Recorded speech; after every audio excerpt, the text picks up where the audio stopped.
So, hello everybody, welcome to the DARE Daily Anthropology Writing and Evaluation Series. So basically इसके अंदर real time एवेल्यूएशंस किए जाते हैं और आपकी गलतियां जो हैं वो बताई जाती हैं. अगर आप भी चाहते हैं कि मैं आपकी आंसर कॉपी भी रियल टाइम एवेल्यूएट करूं या फिर पर्सनली आपको गाइड किया जाए, पर्सनल एवेल्यूएशंस आपको चाहिए, तो आप अपनी आंसर कॉपी जो है इस नंबर के ऊपर भेज सकते हैं. Free of cost I will evaluate you. चलिए शुरू करते हैं. So this first question, it was again sent it to me. ठीक है. So again the question is, ये previous year question है. So shaman, sorcerer and medicine man, ये सवाल पूछा गया था. ठीक है. तो shaman basically it represents a religious practitioner.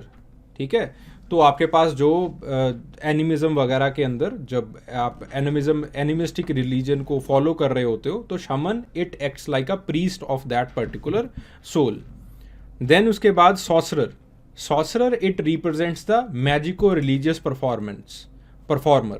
ठीक है, जो कि मैजिक सेरेमनीज वगैरह करता है. And medicine man is basically a healer. So shaman it represents the notion of religion in a simple society. Sorcerer it represents a notion or a construct of magic in the simple societies, and the medicine man it represents the science in the simple societies. ठीक है.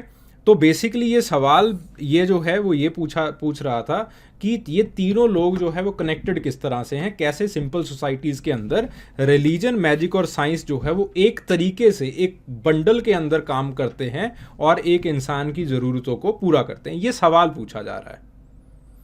इसका मतलब ये नहीं है, इस सवाल का कहीं से मतलब ये नहीं निकलता है कि शमन को अलग से बता दो, सॉसरर को अलग से बता दो और मेडिसिन मैन को अलग से बता दो. सवाल में कहीं से भी ये मतलब मत निकालिएगा. तो इस बच्चे ने मुझे पहले जो है वो इसके बारे में बताया कि हाँ मैं सवाल समझ चुका हूँ. That shaman, sorcerer and medicine man they are the magico religious functionaries found in the societies. बिल्कुल सही बात है. और ये जो है वो ह्यूमन, सुपर नेचुरल और नेचुरल वर्ल्ड के साथ जो है वो इंटरेक्ट करते हैं. बहुत खूब, बहुत ही सुंदर, बहुत बढ़िया इंट्रोडक्शन किया गया. फिर उसके बाद शमन को समझा दिया गया. एक केस स्टडी बताई गई इवेंकीज के अंदर जो कि रॉबर्ट हमायो ने की. फिर उसके बाद सॉसरर को बता दिया गया, उनकी केस स्टडी इवन पिटचर्ड के थ्रू उसको समझा दिया गया. मेडिसिन मैन को बता दिया गया, नवाहो के थ्रू जो है उसको समझा दिया गया. फिर उसके बाद इंटर रिलेशनशिप्स के अंदर मुझे कुछ खास नहीं मिलता है. इंटर रिलेशनशिप्स के अंदर सिर्फ यही बताया कि आपके पास जो है दोनों जो है वो एक इंटरमीडिएटरी बनते हैं, नेचुरल और सुपर नेचुरल के बीच में. तीनों जो है वो इंटरमीडिएटरी बनते हैं. शमन रिलीजन को, मैजिक को और साइंस को, शमन रिलीजन को, सॉसरर मैजिक को, और आपके पास जो है वो ये मेडिसिन मैन लिखना था, बच्चे ने गलत लिख दिया. तो मेडिसिन मैन जो है वो आपके पास साइंस को रिप्रेजेंट करता है.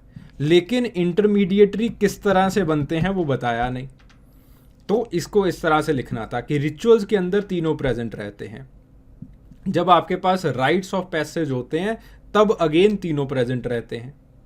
ठीक है. उसी के साथ राइट्स ऑफ पैसेज के अंदर आप जो है वो कोई भी एग्जांपल दे सकते थे, नवाहोस का ही एग्जांपल दे देते. नवाहोस के राइट्स ऑफ पैसेज के अंदर तीनों प्रेजेंट रहते हैं. ठीक है. फिर उसके बाद हीलिंग सेरेमनीज के अंदर तीनों प्रेजेंट रहते हैं. चाहे आप ऊपर इवेंकीज का एग्जाम्पल ही लिख देते, तीनों प्रेजेंट रहते हैं. ठीक है. फिर उसके बाद जो है जैसे चाहे आप जो है वो विक्टर टर्नर का एग्जांपल दे देते. विक्टर टर्नर ने भी जो है वो बताया है कि किस तरह से हीलिंग सेरेमनीज के अंदर तीनों प्रेजेंट होते हैं. सॉसरर भी प्रेजेंट, मैजिक भी किया जाता है, साइंस भी की जाती है, भगवान के साथ अरदास भी की जाती है. ठीक है. सब कुछ होता है वहाँ पे भी. तो और इन सम सोसाइटीज़ तीनों एक ही इंसान भी होता है. जैसे फॉर एग्जांपल इन्यूट्स के अंदर तीनों जो प्रैक्टिशनर्स हैं वो एक ही इंसान होता है. तीनों जो गद्दियां हैं वो एक ही इंसान के पास होती हैं.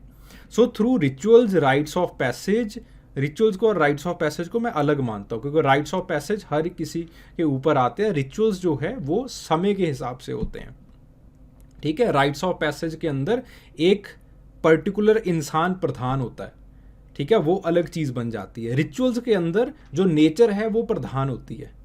ठीक है.